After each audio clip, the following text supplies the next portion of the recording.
सरदार जी हमारा परिंदा बोरी को ऊपर लेकर जाएगा, मगर ऊपर पहाड़ी पर है क्या? ऊपर पहाड़ी पर बहुत कुछ है, ये ऊपर जाकर हमारा काम करेगा। अपने परिंदे को बुलाओ। उनका परिंदा आता है और वो बोरी उठाकर ले जाता है।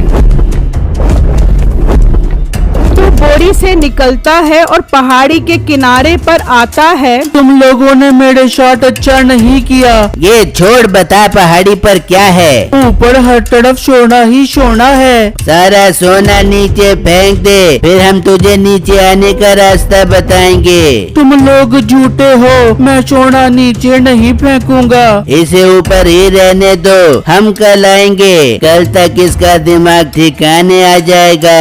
वो सब वहाँ से चले जाते हैं। हाय, ये मैं किस मुसीबत में फंस गया हूँ। मैं सारा सोना दरिया में फेंक देता हूँ ताकि ये कभी भी सोने को हासिल ना कर सके, और खुद भी दरिया में छलांग लगा देता हूँ।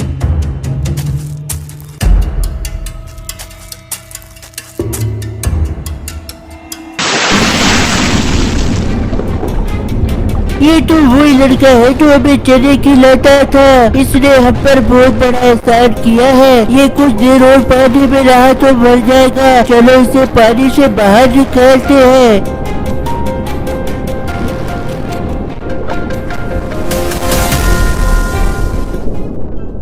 एक वक्त का किस्सा है। रामपुर गांव में बिट्टू नाम का लड़का चने बेचा करता था। वो बहुत नेक दिल इंसान था। जब उसके पास कोई गरीब आ जाता तो वो उसे चने मुफ्त में दे दिया करता था। बेटा, तुम्हारे चनों की खुशबू मुझे यहाँ तक ले आई है। मेरा बहुत दिल कर रहा है तुम्हारे चने खाने का। जी बाबा जी, आप हुक्म करें। आपको कितने रुपए के चने चाहिए? बेटा, अगर मेरे पास पैसे होते तो मैं तुमसे सारे चने खरीद लेता, लेकिन अफसोस मेरे पास थोड़े बहुत चने खरीदने के भी पैसे नहीं है। ओहो बाबा जी, इसमें इतना उदास और परेशान होने की क्या जरूरत है? मैं आपके बेटों की तरह हूँ। कोई बात नहीं, आप ले जाएं। पैसे देने की जरूरत नहीं है। मगर बेटा, इस तरह तो तुम्हें बहुत नुकसान हो जाएगा। बाबा जी, अल्लाह बहुत बड़ा है, वो मेरा नुकसान पूरा कर देगा। आप फिक्र मत करें, आप चने ले जाएं और अपना पेट भरें। वो बूढ़ा आदमी उसे दुआएं देता है और उससे चने लेकर चला जाता है। उसी गांव के करीब एक जंगल था जिसमें जंगली लोग रहते थे। हाँ, उस पहाड़ी का रास्ता पता लगा कि कैसे ऊपर जाना है? अरे नहीं सरदार साहब, हमने हर तरफ से देख लिया है, वहाँ ऊपर जाने का कोई रास्ता नहीं है। मगर सरदार साहब, ऊपर ऐसा क्या है जो आप ऊपर का रास्ता ढूंढने के लिए इतना बेचैन हो? ऊपर पहाड़ी पर इतना खजाना है जो किसी बड़े से बड़े बादशाह के पास भी नहीं था। अरे वाह सरदार साहब, फिर तो हमें वो खजाना किसी भी सूरत में हासिल करना चाहिए। यही तो मसला है कि ऊपर जाने का रास्ता नहीं है। फिर ऊपर जाएं तो जाएं कैसे? सरदार साहब, मेरे पास एक बहुत अच्छा आइडिया है। हम अपने परिंदे को आजाद करते हैं। वो पहाड़ी पर सैर करने का बहुत शौकीन है। हम उसके जरिए ऊपर जाएंगे। तू पागल तो नहीं हो गया? रास्ते में उसने गिरा दिया तो जान से हाथ धो बैठोगे। परिंदे वाला आइडिया तेरा बहुत अच्छा है, लेकिन हम उसके जरिए किसी और को ऊपर भेजेंगे। मीठे और कम्मू, तुम दोनों कल भेष बदल कर जंगल से बाहर किसी गांव में जाओ और वहाँ किसी इंसान को अपनी चिकड़ी चुपड़ी बातों लालच में फंसा कर उससे ये काम करवाओ। वही ऊपर से सोना नीचे फेंकेगा। समझ गया सरदार साहब, आप बेफिक्र हो जाएं। मैं और कम्मू कल ही जंगल से बाहर किसी गांव में जाते हैं। वहाँ बिट्टू भी अपने काफी सारे चने बेच चुका होता है। शुक्र है, मेरे काफी सारे चने बिक गए हैं। अब मैं ये बाकी के सारे चने दरिया में मछलियों को डाल देता हूँ। वो खाएंगी तो मुझे दुआएं देंगी। बिट्टू वो बाकी के चने लेकर दरिया पर पहुँच जाता है और उन्हें मछलियों को डाल देता है। मछलियों को चने खिलाकर उसे बहुत खुशी मिलती है और वो वहाँ से चला जाता है और अपने घर पहुँच जाता है। अरे बिट्टू जी, मैं आप ही का इंतजार कर रही थी। बताएं आज कितनी कमाई करके आए हैं? बेगम अच्छी कमाई हो गई है, पूरे 500 रुपए कमा कर आया हूँ। क्या सिर्फ 500 रुपए?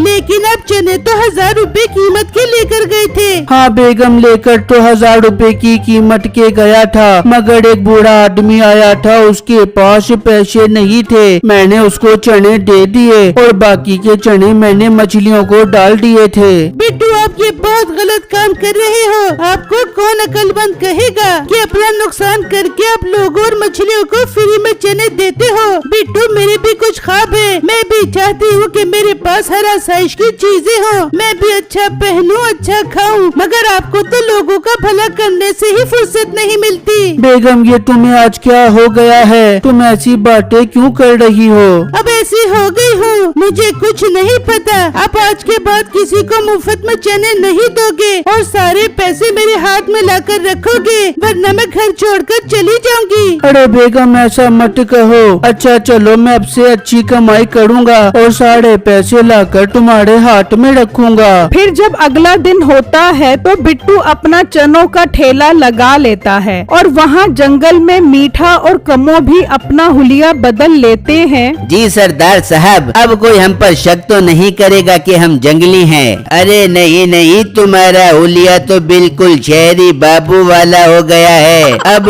टाइम जाया मत करो और कोई शिकार ढूंढ कर लाओ जिसे हम पहाड़ी पर भेज कर वहाँ से सोना लेकर आ सकें। ठीक है सरदार साहब, हम जा रहे हैं। ये कहकर मीठा और कम्मो वहाँ से निकल पड़ते हैं और गांव की हदूद में दाखिल हो जाते हैं और उसी बाजार में पहुँच जाते हैं जहाँ बिट्टू खड़ा होता है। ओ कम्मू, वो मोटा देख रहा है, मुझे तो ये अच्छा शिकार लग रहा है। देख शक्ल से कितना बोंगा लग रहा है। और गरीब भी, इसे फंसाने में ज्यादा मुश्किल नहीं होगी। चल फिर तू यहाँ पर खड़ा हो, मैं इसे फंसाने जाता हूँ। फिर मीठा बिट्टू के पास आता है। अरे वाह लड़के, चने तो तुम्हारे बहुत जबरदस्त लग रहे हैं। क्या रुपए हिसाब दे रहे हो चने? भाई, चने की प्लेट सिर्फ और सिर्फ 100 रुपए की है। क्या सिर्फ 100 रुपए की? इतने कम पैसों में तुम क्या कमाते होगे और क्या घर लेकर जाते होगे? बस भाई, जो कमाता हूँ मेरा गुजारा अच्छा हो जाता है। देखो लड़के, मैं तुम्हारे लिए एक बहुत अच्छी ऑफर लेकर आया हूँ। तुम्हें मैं 100 सोने के सिक्के दूंगा,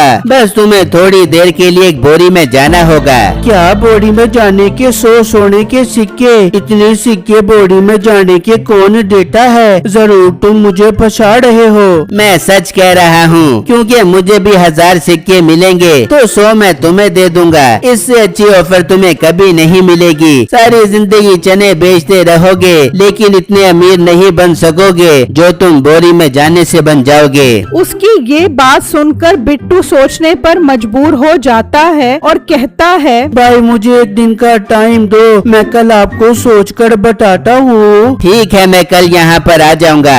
ये कहकर मीठा वहाँ से चला जाता है। शाम होती है तो बिट्टू घर पहुँचता है और अपनी बीवी को उसके बारे में बताता है। वो ये बात सुनकर खुश हो जाती है। अरे वाह बिट्टू जी, ये तो बहुत अच्छी बात है। वो आदमी कोई भला मालूम होता है जो आपको बोरी में जाने के 100 सोने के सिक्के दे रहा है। बिट्टू, आपको इस मौके को जाया नहीं करना चाहिए। हमें अमीर होने का इससे अच्छा मौका नहीं मिलेगा। पर बेगम, मुझे समझ नहीं आ रही, उस बोरी में ऐसा क्या है जो वो मुझे उसमें जाने के 100 सिक्के दे रहा है? बिट्टू, आप फजूल बातें सोचने में टाइम जाया मत करो, बस कल ही उस बोरी में जाने की तैयारी करो। बिट्टू के पास अब कोई चारा नहीं था। वो खुद अपने आप को तैयार कर लेता है। फिर अगले दिन वो अपने चनों का ठेला लगाकर खड़ा होता है कि मीठा कम्मों के साथ आ जाता है। हाँ लड़के, क्या सोचा तुमने? भाई ठीक है, मैं राजी हूँ बोरी में जाने के लिए।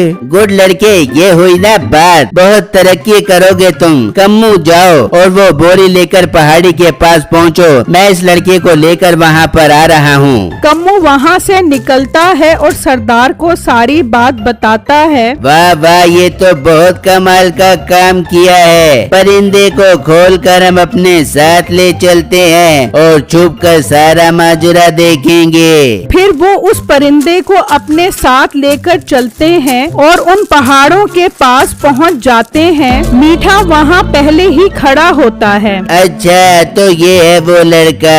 आज सारे राजों से पर्दा उठ जाएगा कि उस पहाड़ी पर आखिर कौन सा खजाना है। चल कम्मू बोरी लेकर उसके पास पहुँच, मैं परिंदे को भेज रहा हूँ। कम्मू बोरी लेकर वहाँ पहुँच जाता है। चलो लड़के, मेरा साथी बोरी ले आया है। कम्मू बोरी को जमीन पर रख, लड़के इस बोरी के अंदर चले जाओ। ठीक है भाई, पर कोई मसला तो नहीं होगा ना? अरे नहीं नहीं, कोई मसला नहीं होगा, बस तुम इस बोरी के अंदर चले जाओ। बिट्टू उस बोरी के अंदर चला जाता है। तभी उनका परिंदा उड़ता हुआ आता है और वो बोरी उठाकर ले जाता है। परिंदा उस बोरी को उस पहाड़ी पर फेंक देता है और वहाँ पर हर तरफ सोना ही सोना होता है। बिट्टू बोरी से निकलता है और हर तरफ सोना देखकर हैरान परेशान रह जाता है। ये मैं इस पहाड़ी के ऊपर कैसे आ गया? लगता है इन्होंने मुझे बोरी में बंद करके इस परिंदे के जरिए ऊपर भेजा है ताकि मैं इन्हें ये सारा सोना दे सकूं। ओ लड़के, क्या है उस पहाड़ी के ऊपर? भाई ऊपर हर तरफ सोना ही सोना है। अरे वाह सरदार साहब, आपने बिल्कुल ठीक कहा था। लड़के चल सारा सोना नीचे फेंक, फिर मैं तुझे नीचे आने का तरीका बताता हूँ। जी नहीं, मुझे पता है इस पहाड़ी से नीचे आने का कोई रास्ता नहीं है। मैं पागल था जो तुम्हारी बातों में आ गया। मैं सोना नीचे नहीं फेंकूंगा। नहीं फेंकेगा तो नीचे भी नहीं आ सकेगा। चलो अब यहाँ से चलते हैं, कल तक इसका दिमाग ठिकाने आ जाएगा। वो सब चले जाते हैं। बिट्टू उदास परेशान खड़ा ये सब कुछ देखता रह जाता है। उसे समझ आ जाती है कि उसने बोरी में आकर बहुत बड़ी गलती कर ली है। वो वहीं पर बैठकर अपनी मौत का इंतजार करने लग जाता है। तभी उसके दिमाग में एक ख्याल आता है, यार यहाँ पर मरने से बेहतर है मैं इस दरिया में छलांग लगाकर मर जाऊं और ये सारा खजाना भी इस दरिया में फेंक देता हूँ ताकि ये कभी भी इनके हाथ न लग सके।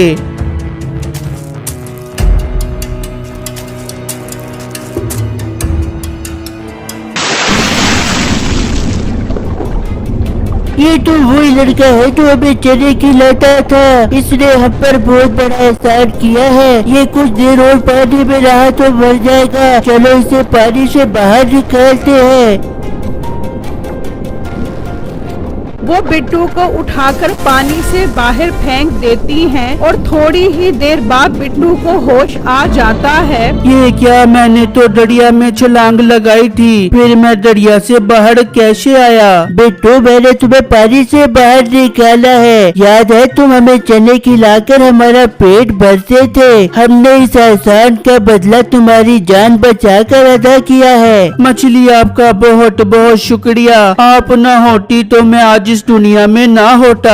ये कहकर बिट्टू वहाँ से चला जाता है और जब घर पहुँचता है तो मालिक मकान उसका सामान बाहर निकाल कर खड़ा होता है। देखो मेरा शोहर आ गया है। बिट्टू, मालिक मकान ने किराया न देने पर हमारा सामान बाहर निकाल दिया है। मैं कह भी रही थी कि मेरा शोहर आज 100 सोने की सिक्के लेकर आएगा। हम आपका किराया तो क्या आपसे मकान ही खरीद लेंगे। तेरी बेगम तो लगता है दिमाग से आधी हो गई है। 100 सोने के सिक्कों की बातें कर रही है तेरे पास सिक्के? नहीं मालिक, मेरे पास सिक्के तो नहीं है। हाँ, पर मैं 1-2 दिन तक आपका किराया दे दूंगा। अपना मुंह बंद कर, मैंने तुम्हारा सामान बाहर निकाल दिया है। जब किराया दोगे तो सामान अंदर ले जाना।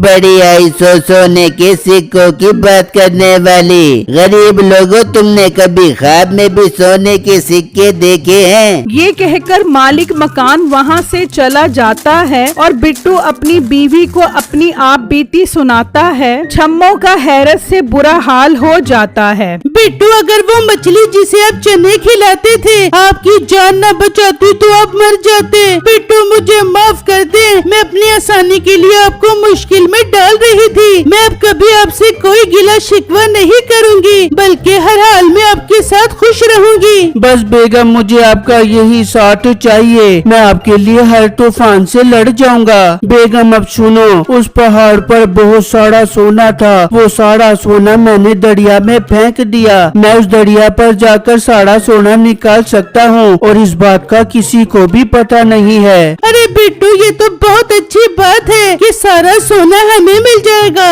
हाँ बेगम, मैं कल पहली फुर्सत में दरिया पर जाता हूँ और वो सोना निकाल लेता हूँ। फिर अगला दिन होते ही बिट्टू दरिया पर पहुंच जाता है और उसमें छलांग लगा देता है और एक बोरी उठाकर उसकी तरफ आता है। तभी वो जंगली भी वहां पहुंच जाते हैं। अरे सरदार जी, वो मोटा तो पहाड़ी पर नजर ही नहीं आ रहा। तू एक काम कर, इसे आवाज लगा। वो उसे आवाजें लगाते हैं, लेकिन ऊपर ना तो बिट्टू आता है और ना ही उसकी आवाज। लगता है वो ऊपर ही मर गया है। अब कोई और हल निकालना पड़ेगा ऊपर जाने का।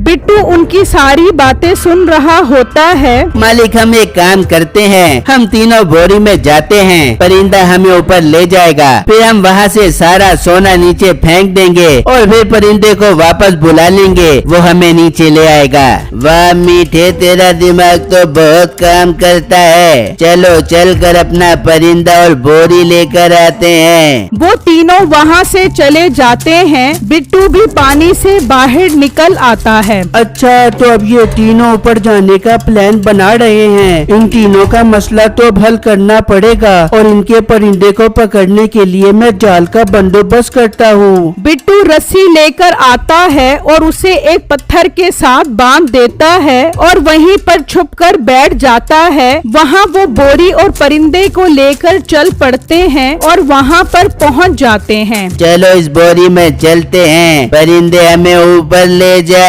वो तीनों बोरी में चले जाते हैं और वो परिंदा आता है और बोरी उठाकर पहाड़ी के ऊपर चला जाता है और बोरी को छोड़ देता है और वापस जमीन पर आ जाता है। वो तीनों जब बोरी से निकलते हैं तो उनके पास ना तो बिट्टू होता है और ना ही कोई सोना। ये क्या, वो लड़का कहाँ चला गया? सरदार जी, लड़के को छोड़ो, ये देखो यहाँ पर तो कोई भी सोना नहीं है। चलो चलो, अब टाइम जाया मत करो, अपने परिंदे को बुलाओ ताकि वो हमें नीचे ले जा सके। वो परिंदे को आवाज देते हैं। वो जैसे ही उड़ने लगता है उसकी टांग रस्सी में फंस जाती है और वो रस्सी के साथ कैद हो जाता है। बिट्टू भी बाहर निकल आता है। ओ लड़के, तू नीचे कैसे गया? इस बात को छोड़ो, तुम मुझे फंसा रहे थे ना, देखो मैंने तुम्हें फंसा लिया और तुम्हारे परिंदे को भी।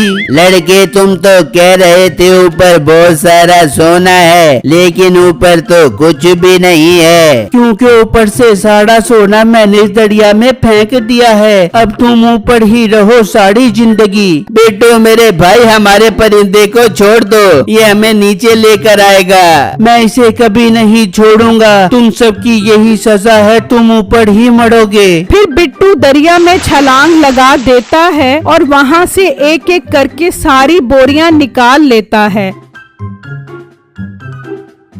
और वहाँ से ले जाता है। वो सब बिट्टू को देखते ही रह जाते हैं, लेकिन वो अब कुछ नहीं कर सकते। बिट्टू वो सारी सोने की बोरियां वहाँ लाकर घर की पिछली साइड पर रख देता है और उसमें से कुछ सोने के सिक्के निकालकर मालिक मकान के घर पहुँच जाता है। क्या हुआ, क्यों आए हो मेरे पास? अब ये मत कहना कि मुझे कुछ दिन के लिए घर के अंदर रहने की इजाजत दे दो। जी नहीं, मैं इजाजत मांगने नहीं बल्कि आपका मकान खरीदने आया हूँ। बताओ कितने सोने के सिक्कों के बदले में मकान दोगे? तू गरीब फकीर इंसान, तेरे पास सोने के सिक्के कहाँ से आ गए? मालिक, लगता है इसका दिमाग खराब हो गया है, जो ये बह की बातें कर रहा है। मेरा दिमाग खराब नहीं हुआ, तुम अपने मकान की कीमत बताओ। तू 50 सोने के सिक्के दे और मकान ले मिले हैं तेरे पास? मैं 50 नहीं बल्कि 100 सोने के सिक्के दे रहा हूँ, ये पकड़ो और आज से तुम्हारा मकान मेरा हुआ। मालिक मकान सोने के सिक्के देखकर हक्का बक्का रह जाता है। बिट्टू सिक्के देकर वहाँ से चला जाता है और सारी बोरियां घर के अंदर रख लेता है। अब उसके चारों तरफ सोना ही सोना होता है और ये बिट्टू की नेक दिली थी जिसके बदले उसको इतना कुछ मिला। वो गांव के गरीब लोगों में भी सोना बांटता है और वो जंगली उस पहाड़ी के ऊपर ही मर जाते हैं।